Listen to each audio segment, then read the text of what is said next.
Hello friends, जैसा कि हमने लास्ट क्लास में एक नया चैप्टर स्टार्ट किया था केमिकल रिएक्शन एंड इक्वेशन। और उस क्लास में हमने डिस्कस किया था कि केमिकल रिएक्शन क्या है, रिएक्टेंट और प्रोडक्ट क्या होता है, फिर कैसे हम एक केमिकल रिएक्शन को आइडेंटिफाई करते हैं, उसके बाद से केमिकल इक्वेशन क्या है, बैलेंस्ड केमिकल इक्वेशन क्या होता है, अनबैलेंस्ड केमिकल इक्वेशन क्या होता है। उसके बाद से हमने डिस्कस किया था कि कैसे किसी भी केमिकल इक्वेशन को हम और भी ज़्यादा इंफॉर्मेटिव बना सकते हैं। उसके बाद हमने डिस्कस किया था कि किसी केमिकल इक्वेशन को बैलेंस क्यों किया जाता है। और लास्ट हमने डिस्कशन किया था कि केमिकल इक्वेशन का इम्पोर्टेंस क्या है। आज के क्लास में हम लोग एक नया टॉपिक स्टार्ट करेंगे जो कि है बैलेंसिंग अ केमिकल इक्वेशन, कि किसी भी केमिकल इक्वेशन को किस प्रकार से बैलेंस करते हैं। बैलेंसिंग अ केमिकल इक्वेशन, हमने इसमें एग्जांपल लिया है CO2 plus H2O in the presence of chlorophyll and sunlight gives out C6H12O6 plus O2। ठीक है, इसमें हम देखेंगे कि एरो के लेफ्ट हैंड साइड में और एरो के राइट हैंड साइड में जो मॉलिक्यूल्स अवेलेबल हैं वो आपस में इक्वल नहीं है। जैसे यहाँ पर देखें इस साइड में तो कार्बन कितने हैं, 1 है, और यहाँ पे कितने हैं, 6 हैं। हाइड्रोजन कितना हो रहा है, 2 हो रहा है। इधर हाइड्रोजन कितना है, 12 है। यहाँ ऑक्सीजन कितना है, 3 है। और इस पार्ट में ऑक्सीजन कितना हो रहा है, 6 और 2 8। यानी कार्बन, ऑक्सीजन और हाइड्रोजन के जो मॉलिक्यूल्स है वो आपस में इक्वल नहीं है। इसका मतलब क्या हो रहा है कि ये जो इक्वेशन दिया हुआ है, ये इक्वेशन कैसा है, अनबैलेंस्ड है। अब क्या करेंगे, हम इस इक्वेशन को बैलेंस करेंगे। तो बैलेंस करने के लिए हम लोग एक सिंपल सा तरीका यूज़ करते हैं। पहले एक हम टेबल बनाएंगे कुछ इस तरह से। ये हो जाएगा LHS, ये हो जाएगा RHS, और यहाँ पे हम लोग लेंगे कार्बन, ऑक्सीजन एंड हाइड्रोजन। अभी लेफ्ट हैंड साइड में कार्बन कितना है, 1 है, और राइट हैंड साइड में कितना है, 6 है। ऑक्सीजन कितना हो जा रहा है लेफ्ट हैंड साइड पे, 2 और 1 3। राइट हैंड साइड पे कितने हो रहे हैं, 6 और 2 8। हाइड्रोजन कितना हो रहा है, यहाँ पे 2 है, और इस साइड में कितने, 12 है। यहाँ पे हो गया 2 और यहाँ पे हो गया 12। अब हम लोग इसको और इसको इक्वल करने का कोशिश करते हैं। यहाँ पर 1 है, यहाँ पर 6 है, यानी इसको क्या करना है, इसको कैंसिल करके यहाँ पे हम लोग को 6 करना है। ठीक है, तो यहाँ पे हम लोग लगाएंगे स्टार्टिंग में 6CO2। ठीक है, अब यहाँ पे देखेंगे कि कार्बन कितने हो गए, 6 हो गए, यहाँ पर भी 6 हो गए। ठीक है, यानी कार्बन बैलेंस हो गया। ठीक है, अब ऑक्सीजन पे आते हैं। ऑक्सीजन कितना हो रहा है, तो 6 × 2, 6 2 जा 12, और यहाँ पे कितना है, 1 13 है। ठीक है, 6 और 6 2 जा 12 और 1 13 हो गए। यानी कि ये जो ऑक्सीजन पहले 3 था, अब कितने हो गए हैं, यहाँ पे 13 हो गए। और इस साइड पे कितने हैं, तो 6 और यहाँ पर 2, कितना हो गया, 8 हो गया। ठीक है, यानी अब पहले क्या करेंगे, ऑक्सीजन को बैलेंस करेंगे। ऑक्सीजन को बैलेंस करने के लिए हम लोग को क्या करना पड़ेगा, दोनों साइड में नंबर ऑफ ऑक्सीजन इक्वल करेंगे। कैसे होगा तो देखते हैं।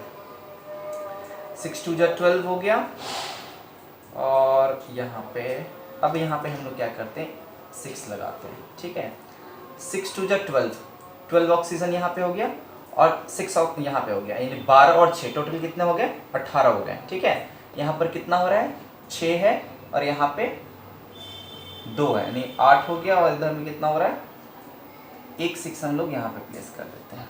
6 2 जा 12 और 6 18, 6 2 जा 12 और प्लस 6 18, यानी 18 इधर साइड पे और 18 इधर साइड पे।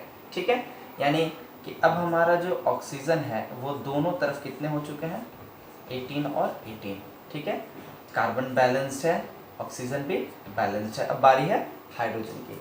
हाइड्रोजन कितना हो रहा है यहाँ पे, 6 2 जा 12, और यहाँ पे ऑलरेडी कितना है, 12 है। ठीक है, तो हाइड्रोजन भी हमारा क्या हो गया, अब बैलेंस्ड हो गया। ठीक है, तो इस तरीके से हम लोग क्या करेंगे, किसी भी केमिकल इक्वेशन को बैलेंस करेंगे। सेकेंड एग्जांपल देखते हैं। NaOH plus H2SO4 gives out Na2SO4 plus H2O। इसको बैलेंस करना है, ठीक है। तो फिर से हम लोग क्या करेंगे, LHS और RHS में डिवाइड कर लेंगे।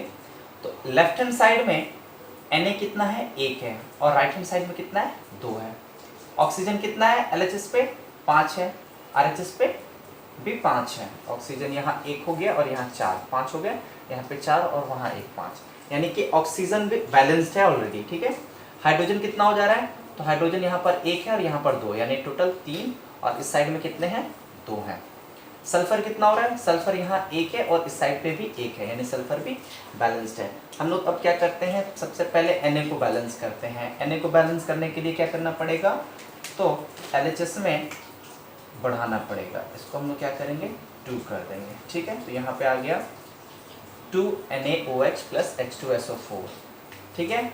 अब नेक्स्ट देखते हैं ऑक्सीजन। ऑक्सीजन में क्या था, पहले दोनों साइड इक्वल था, बट अब क्या हो गया है, ऑक्सीजन यहाँ 4 और यहाँ पर 2, 6 हो गया।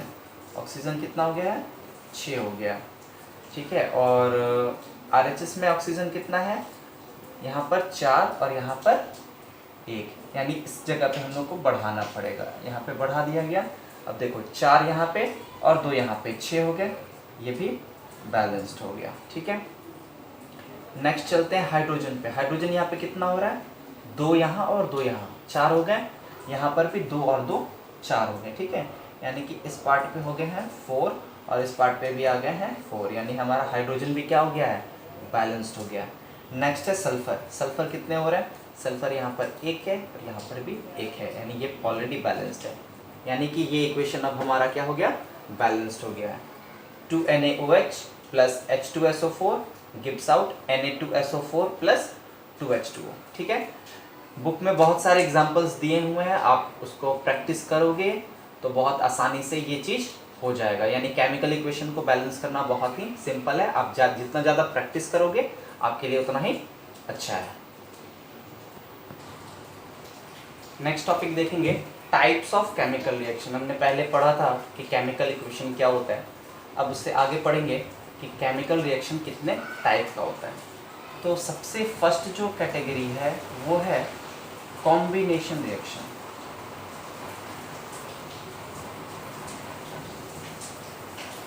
कॉम्बिनेशन रिएक्शन,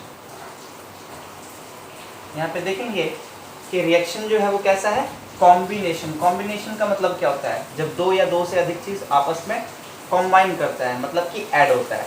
सपोज करते हैं A और B आपस में कॉम्बाइन करके क्या बना रहे हैं, C, ठीक है। तो ये हो जाएगा जनरल फॉर्म किसका, कॉम्बिनेशन रिएक्शन का, ठीक है। अगर इसका एग्जाम्पल देखा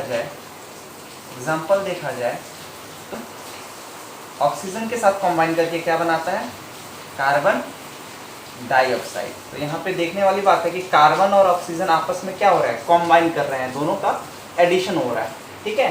तो इस टाइप का जो रिएक्शन होता है उसको हम लोग कहते हैं कॉम्बिनेशन रिएक्शन। एक एग्जांपल और देख सकते हैं, जैसे हाइड्रोजन और ऑक्सीजन आपस में कॉम्बाइन करके क्या बनाते हैं, H2O, यानी कि वाटर। तो ये भी एग्जांपल हो गया किसका, कॉम्बिनेशन रिएक्शन का, ठीक है। आगे तो कॉम्बिनेशन रिएक्शन का जो डेफिनेशन होगा वो कुछ इस प्रकार से होगा कि व्हेन 2 और more substances combine to form a single substance is called as a combination reaction। यानी कि जब 2 या 2 से अधिक सब्सटेंस आपस में कॉम्बाइन करके एक सिंगल प्रोडक्ट बनाएंगे तो उसको हम लोग क्या बोलेंगे, कॉम्बिनेशन रिएक्शन, ठीक है। एग्जाम्पल पहले भी बतलाया गया था 2, और एक नया एग्जाम्पल है कि sulphur plus oxygen S plus O2 gives out SO2, यानी कि सल्फर डाइऑक्साइड। सल्फर कॉम्बाइन कर रहा है किसके साथ, ऑक्सीजन के साथ, और बना रहा है सल्फर डाइऑक्साइड। ऐसे ही पहले क्या था, कार्बन कॉम्बाइन किया था ऑक्सीजन के साथ और फॉर्मेशन हुआ था कार्बन डाइऑक्साइड का। हाइड्रोजन कॉम्बाइन किया ऑक्सीजन के साथ और फॉर्मेशन हुआ H2O का, ठीक है। तो ये जो एग्जांपल्स हैं, एग्जांपल क्या शो कर रहे हैं, 2 सब्सटेंस आपस में कॉम्बाइन होकर क्या बना रहे हैं, एक नया प्रोडक्ट बना रहे हैं। तो इस रिएक्शन को हम लोग क्या बोलेंगे, कॉम्बिनेशन रिएक्शन। नेक्स्ट जो है वो है हमारा डीकम्पोजिशन रिएक्शन। यहाँ पे टर्म यूज हो रहा है वो है डीकम्पोजिशन। डीकम्पोजिशन का मतलब क्या है? डिकम्पोज होना, यानी कोई चीज टूट रहा है, ठीक है। तो इसको ऐसे समझते हैं कि कोई सब्सटेंस है AB, सब्सटेंस क्या है AB, और ये ब्रेक कर जा रहा है किसमें? A प्लस B में। एक सिंगल सब्सटेंस ब्रेक कर रहा है दो या दो से अधिक पार्ट में, तो उस टाइप का जो रिएक्शन होगा उसको हम लोग कहेंगे डीकम्पोजिशन रिएक्शन, ठीक है। एग्जाम्पल है CaCO3 gives out CaO plus CO2, यानी कैल्शियम कार्बोनेट जो है वो ब्रेक कर रहा है किसमें? Calcium oxide plus carbon dioxide में, ठीक है। दूसरा एग्जाम्पल में है 2H2O gives out 2H2 plus O2, यानी कि वाटर को ब्रेक किया जा रहा है तो क्या मिल रहा है? हाइड्रोजन और ऑक्सीजन मिल रहा है, ठीक है। उसी तरह से AgCl यानी कि सिल्वर क्लोराइड को ब्रेक करने पे हमें मिल रहा है silver metal plus chlorine gas, ठीक है। यहाँ पे अब देखने वाली बात है कि जो डिकम्पोजिशन हो रहा है, जो ये रिएक्शन हो रहा है, इसमें ब्रेक जो हो रहा है, जैसे AB ब्रेक किया किसमें? A और B में, तो यहाँ पे जो डिकम्पोजिशन हो रहा है, AB को जो तोड़ा जा रहा है, तो तोड़ने के लिए हम लोग क्या यूज कर रहे हैं? तोड़ने के लिए हम लोग क्या यूज कर रहे हैं, ठीक है। तो यहाँ पे समझाने के लिए तीन अलग अलग जो एग्जाम्पल लिया गया है वो समझेंगे कि CaCO3 इसको जो ब्रेक किया जा रहा है, तो ब्रेक करने के लिए, डिकम्पोज करने के लिए हम लोग यूज करेंगे हीट का, यानी जब कैल्शियम कार्बोनेट को हीट किया जाएगा तो वो ब्रेक कर जाएगा किसमें? कैल्शियम ऑक्साइड और कार्बन डाइऑक्साइड में, ठीक है। तो ये जो डिकम्पोजिशन हुआ वो किसके हेल्प से हो रहा है? हीट के हेल्प से हो रहा है, यानी हीट के प्रेजेंस में हो रहा है।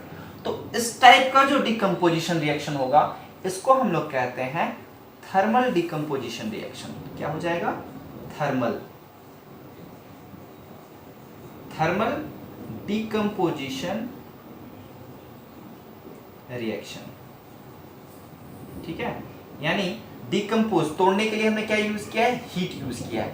लाइकवाइज जो सेकंड एग्जांपल में यहाँ पे क्या है कि वाटर को ब्रेक किया जा रहा है हाइड्रोजन और ऑक्सीजन में, ठीक है। ये बहुत कॉमन प्रोसेस है, जूनियर क्लास में भी पढ़ाया गया है। यहाँ पे क्या यूज किया जाता है? इलेक्ट्रिसिटी। यहाँ यूज करते हैं हम इलेक्ट्रिसिटी। इस प्रोसेस को नॉर्मली इलेक्ट्रोलाइसिस भी कहा जाता है, यानी वाटर को तोड़ने के लिए, डिकम्पोज करने के लिए हमने क्या यूज किया है? इलेक्ट्रिसिटी। तो ये क्या हो जाएगा? इस टाइप के डिकम्पोजिशन रिएक्शन को हम लोग कहेंगे इलेक्ट्रोलाइटिक